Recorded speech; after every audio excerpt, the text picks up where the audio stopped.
Welcome to Estero Bay. Guys, this is the community of Spring Creek between Bonita Springs and Estero, Florida. As you can see, these mobile home parks that are on the water did not fare very well.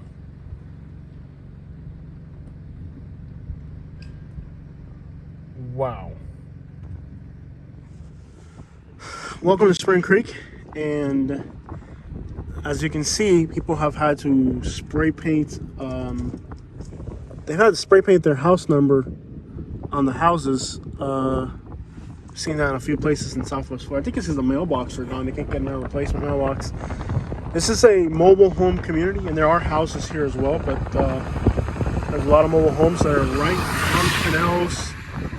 So this area, I'm going to assume, had some horrific crap go down during Hurricane Irma.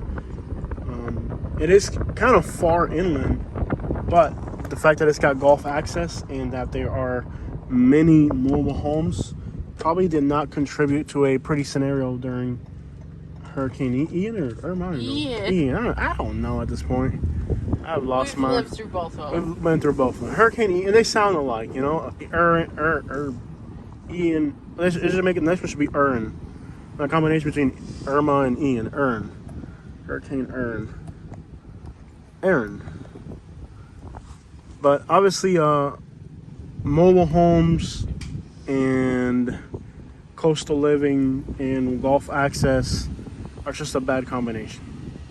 And here we're looking at wind damages, and I'm going to assume storm surge as well would make sense because the water's right there.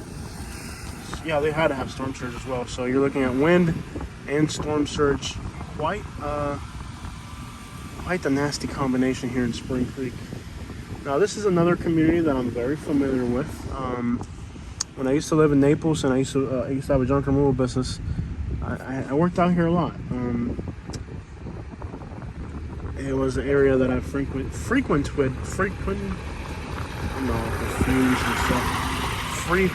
often when I lived down here.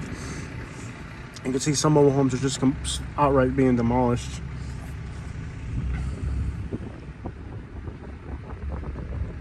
This area took quite a hit. And I think the saddest part about this area is that once again, it is a retirement snowbird community, but you can see the city already cleaned up a lot of the garbage. So they're on round 2, and sometimes it's 2 or 3 rounds. It's not always just one round of garbage. I think a lot of people don't understand that there's like 3 or 4 rounds of garbage. You have your initial cleanup, then you have your outside, then you have your drywall, and then you have whatever the crap stayed behind. So there's like several phases to the hurricane cleanup. And with that, you're going to look at, for example, garbage here for 3 to 6 months is usually expected, but it's good that they've already made one round of cleaning this area up, and we're looking at now, as we can see here, there are paint cans as well. The county will not pick that up, so it's kind of interesting what will happen to the paint because the county will not pick it up. So you'll see that after the county passes, there's a few garbage piles that are always left behind. These are garbage piles that definitely will not be picked up at all. See, this mobile home here took extensive damage. Most mobile homes don't have this problem, especially the newer ones. So I would be curious to know what company made this mobile home and why this happened, because it looks like either the wind or the storm surge blew right through the mobile home, coming out one end and out the other. So definitely a bad situation there. Just on this street alone, there's probably about 50 gallons of paint, and this is just a single street, a dead-end street. So can you imagine in the whole of Lee County, the areas that were storm surged, how much paint and chemicals? You can see oil there as well. What's going to happen to the oil? What's going to happen to the paint? Because there's really not a plan in place for that. I have never seen after a disaster a cleanup effort for those things. Usually you have to take that into a landfill or something yourself. So I'm curious to know what's going to happen with these gallons of paint that were in salt water, so they're gonna eventually start. They're already starting to rust. So you know, you got paints mixed with salt water, so it's starting to rust away already. You see, there's a boat that fell back there. It's just interesting to think about what will be the next stage of cleanup with these chemicals that are sitting everywhere. Eventually, the cans are going to burst because they're already looking like they're going to start to burst because they're out in the sun. They're full of chemicals inside, and they were in the salt water, so they're not going to last out there forever. Eventually, they're going to spill out and start contaminating the environment. So that's just another phase of this disaster that can easily be overlooked among more important things. You can see beautiful paintings, beautiful artifacts here. You can tell there's a lot of antiques and kind of like really pretty stuff in this house, but if the storm surge got to it, it's useless. But you can literally see and make out like really pretty stuff that was in that house. Some of these mobile homes looks like the wind or the storm surge or both. It's just kind of pushed through and just pushed everything out. I'm going to assume that that's the water line right there on the side of that mobile home, which looks to be about 4 feet. You can see the marks on the side. So, oh, you can see the water mark. Wow, look how high the water came up. Hold on, y'all. Literally see the water mark at about 5 feet into these mobile homes. So this area had a 5 feet storm surge just from base elevation. So if you go from the water, it would have been about a 12-foot storm surge. No, look, even higher. Look at the shed. Look at the shed. You can actually see like 6 to 8 feet. So below that, so you're talking about 11-foot storm surge out here, guys, which over the ground would have been 6 feet. Anybody who stayed here in this mobile home park, and this is all elderly people. Look to the ceiling, right there to the ceiling of that mobile home. Look, you can see the mark right there to the ceiling. Unbelievable. So these mobile homes would have been, you couldn't have. Whoa, Katie. Like this house here, it was to the ceiling. Like this little lower ceiling here would have all been underwater. And that doesn't include the wave. That's just how high the water came in this community. So if you were staying in one of these mobile homes, you wouldn't have been able to stay inside the mobile home during the storm surge because the whole thing was underwater. Like, that is just scary to think that it was this bad here. This is unprecedented. So we're looking at storm surge and we're looking at wind damages. So, and you can see where there's high-rise buildings up there and they're blowing out windows and everything. But what's crazy to think is that we were just a mile from here, a little bit further inland, and that neighborhood had no damages at all. So it's like what happened here, you can see like a wall where, like, if you travel 1 mile or two, almost nothing happened on that side. You travel a mile or two this way and it's a completely different scenario.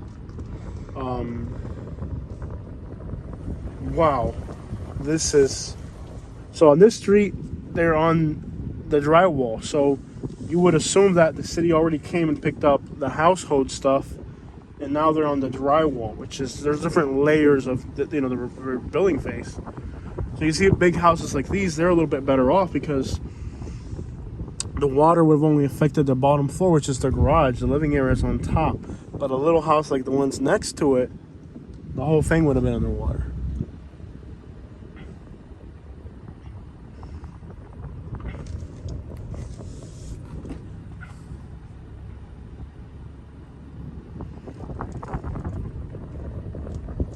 I'm going to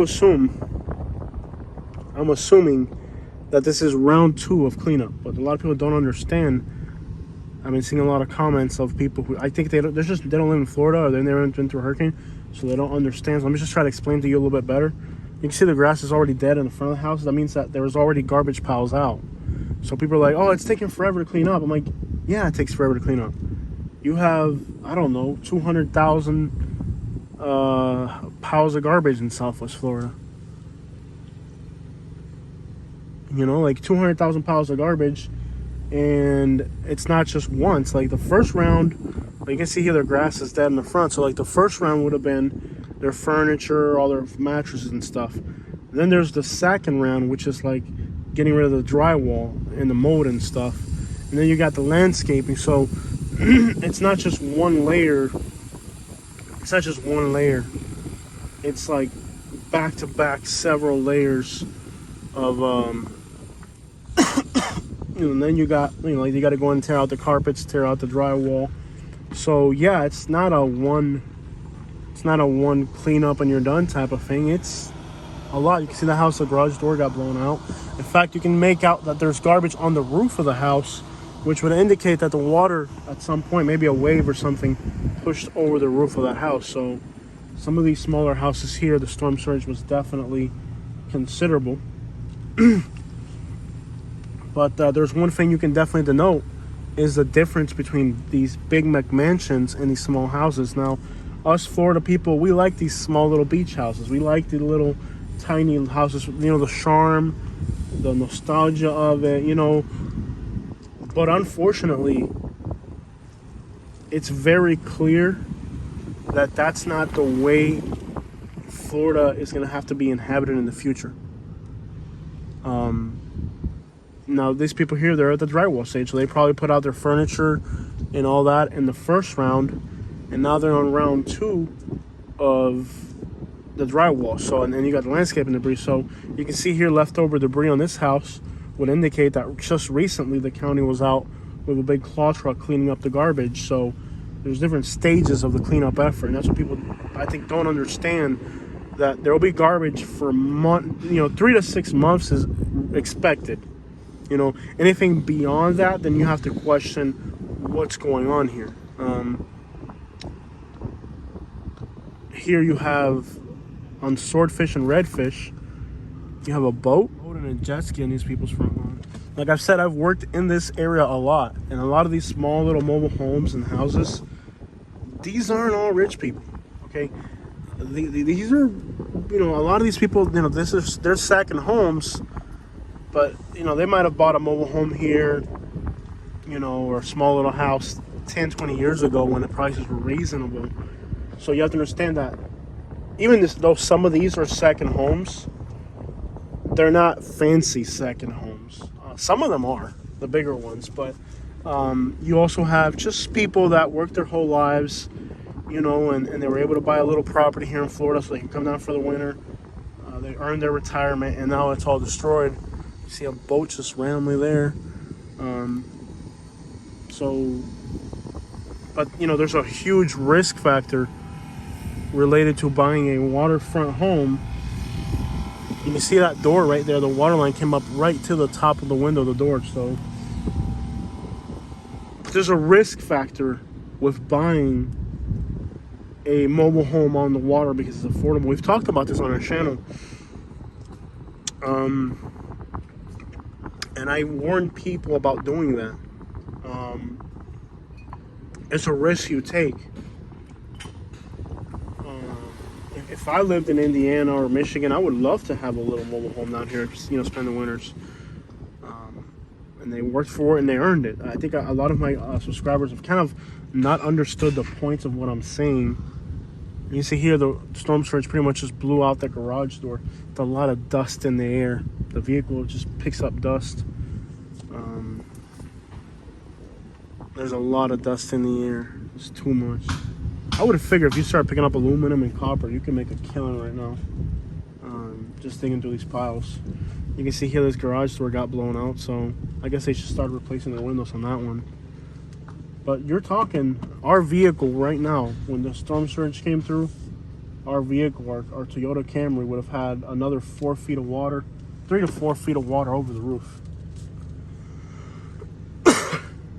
The dust is just unbearable to be in here. Like, the dust is overwhelming. The car, just driving the car through here picks up a lot of dust. And you're still seeing between the drywall and stuff, little pieces and bits of people's lives, furniture, family photos. It's hard to look at these things, really. But this area is interesting in that you have your big Mac mansions, and those are the ones that survived. So it's an indication that when you look at Florida, you have to understand, okay, these are the types of constructions that, they have damage, but they're not complete. But when you look at a house like this one here, you can literally make out the lines of how high the water came out, and you're like, wow. And people are living in this community. There's cars in every one of these houses, which would indicate, hey, they just have to tear out the drywall and then kind of live in their house. Look at this one here.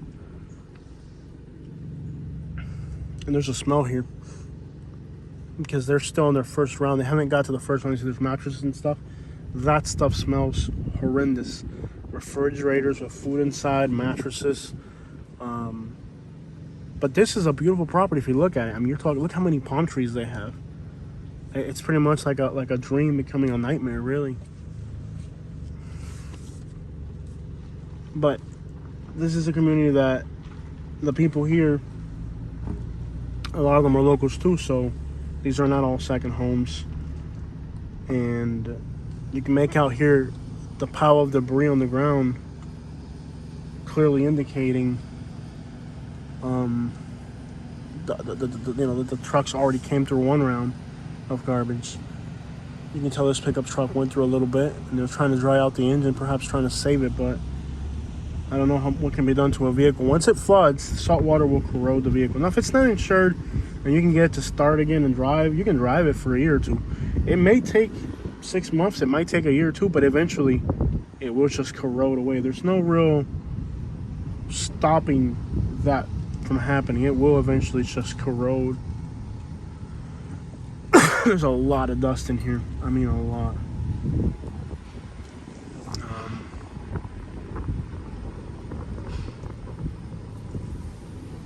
But there's people in this community now.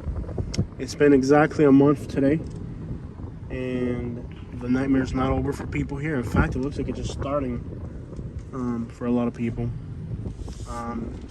They're living. A lot of these people are living in the area still, so they're not all second homes. People are living here, and now they might just have a running toilet and maybe a mattress on the floor or something. And this is the type of community where this isn't going to be on the news.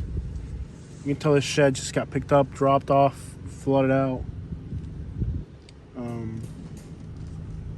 Unbelievable. And this is an area between Bonita and Estero. It's neither Bonita or Estero. It's kind of like in the middle.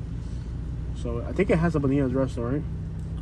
Yeah, I think it does. Yeah. So you're looking at an area that this isn't like these people didn't have the news come out and hear their sob story. You know what I mean? Like these people didn't really get that. They weren't on the news. They didn't even get the benefit of being on the news, or in time their story told. These are untold stories out here of people going through real tough times. I mean, look at this here. You're not looking at things of a lot of monetary value, but you're talking, that was somebody's fishing pole. That's somebody's, chainsaw. You know what I mean? Those are their tools. A lot of these old guys, even if they don't use their tools anymore,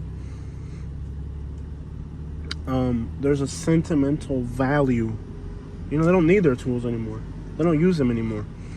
But it represents, memories of when they were able to work with their hands, when they had the ability to work. And so when you see somebody's tools outside like that, that may not be of monetary value, may not be a whole lot, but of sentimental value, it is tremendous.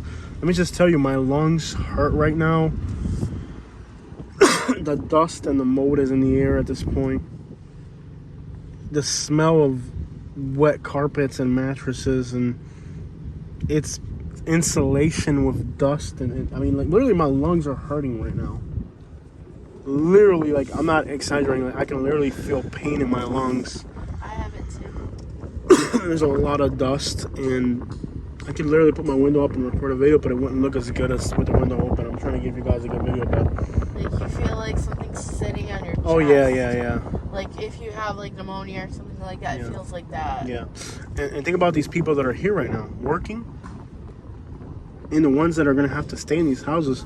They're breathing this stuff in nonstop. They're taking this in all the time, and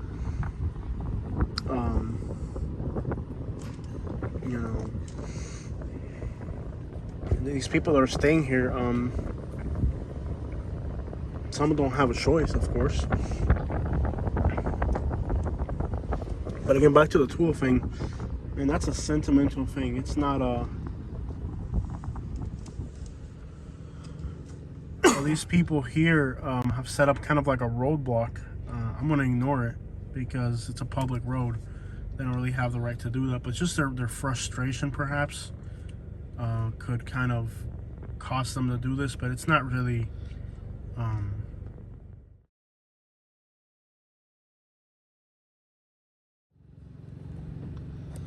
it's not really proper to create a roadblock, you could say. I'm going to drive right through it. I don't care what they think or say. But it's kind of like a makeshift roadblock that they put out, saying looters stay out, whatever. And they'll come out and they'll confront you too. So this work that we're doing in these places right now has its... I think this thing froze. Yeah, the work that we're doing right now, here we go again, says looters... but of course they don't really, it's a public road, they can't really do that here. There are some parts that, you know, you cannot go into in this community. You can see that the wind and the storm surge combined right through here. It's just horrific scenario. Windows blown out of houses.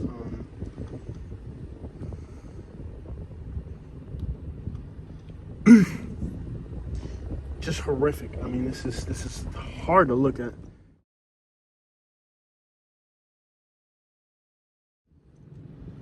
Right there. Let me know when to stop. If you see any paints, let me know. You can see the high-rise building above us there, where the penthouse, it's like a 2-story penthouse, and it just blew all the screens off of it. Quite the scenario there. I can definitely understand the frustration of the locals in wanting to set up a roadblock, but I think a lot of times it's just paranoia. I really don't think people are going to come in here and do any of that stuff. I hope not, at least.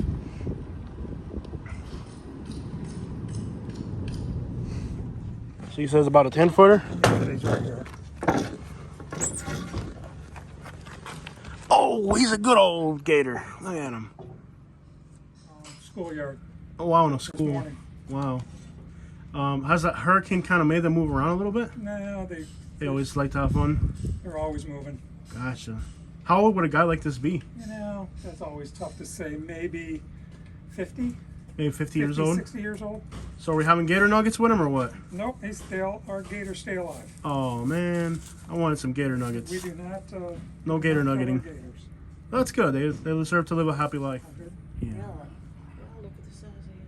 So he'll probably end up in a natural area. He's going to end up in a 125-acre swamp with about 3,900 other alligators. Nice. Nice.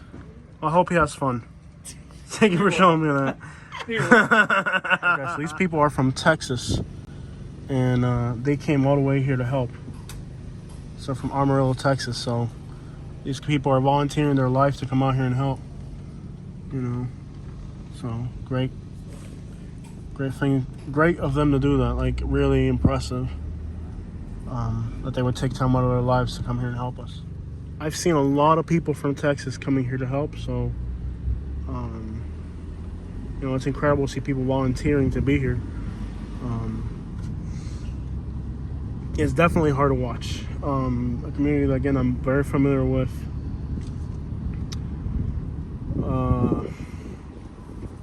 But it's good to know there's people out there that they're not even from here, but they're so kind-hearted that they would come out here to be part of our disaster. So we can't go down this road because it says private road, no public access, so we won't go down that road. But I mean, you guys can kind of, from this video, capture the idea of what took place in this community.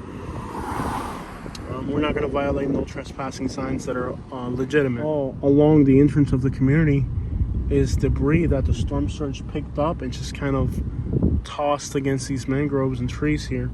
So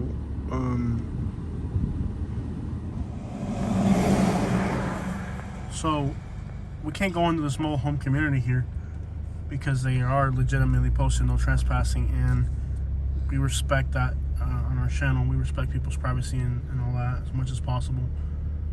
And you know, the destruction in there is of a different level.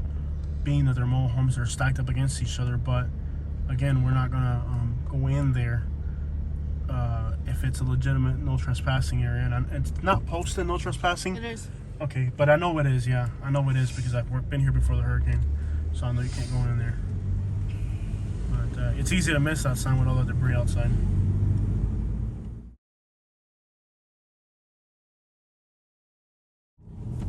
What a disaster, and the smells awful smell. But what's weird is, like, if you were to just drive out of this community a few miles to the northeast of here, you can barely see any damages. The storm surge didn't make it, and for some reason the wind wasn't as bad. You notice there's a little cemetery there? There's only like 10 tombstones or something. It's very small. Family plot. Yeah, but you know, you drive just. What's crazy about this scenario is all you gotta do is just drive a mile. I'm not even exaggerating. You can drive a mile away. I'll show you guys. You can literally drive a mile away to an area that doesn't seem to have had the same type of impacts. And that's what's wild about this hurricane is that all you gotta do is, in some places, just drive. Like, there's people right there playing golf like nothing happened on this side over here, really, compared to over there. I talked to a lady from Texas, very nice people. They're volunteering for all day. They drove all the way from Amarillo, Texas to come out here and help. I told her, you know, for our YouTube channel, we've been out that way, you know. And I thanked her for coming out here and helping us. But I guess we all play a different role. And I guess their role is much more meaningful than mine. I can't tell you, I feel like an idiot when I'm watching people that are volunteering their time to help with disaster relief. And I'm over here recording it. You feel like an idiot. But everybody has a different role in life. And we were just in this community in there in Meadowbrook. And they're kind of back to normal, really. So it's crazy that all you have to do is drive a mile and the scenario changes completely. You can tell probably there was storm surge out here, maybe a foot or two, but if the houses are 3 feet above the road, you're good. So it's just interesting how quickly, or, you know, like, let's say you drive by US 41 here. This is behind the new Lee County landfill that they've put up here in Coconut. You might drive by US 41 and you may not even be aware of what's going on back in that community over there. You drive by US 41, you're just like, well, everything's kind of back to normal over here. But on the other side of, you know, just a 2 minute, literally 2 or 3 minute drive, and the people are living a completely different scenario. And I really wanted to get into Spring Creek because it's a place that's kind of hidden in plain sight, you know. Like, I know it because I'm a local, right? But most of these people driving through US 41 right here, they're driving by and they're thinking, oh, everything's back to normal here.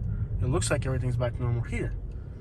But 2 minutes down the road, these people are living a nightmare in plain sight, hidden. Wild.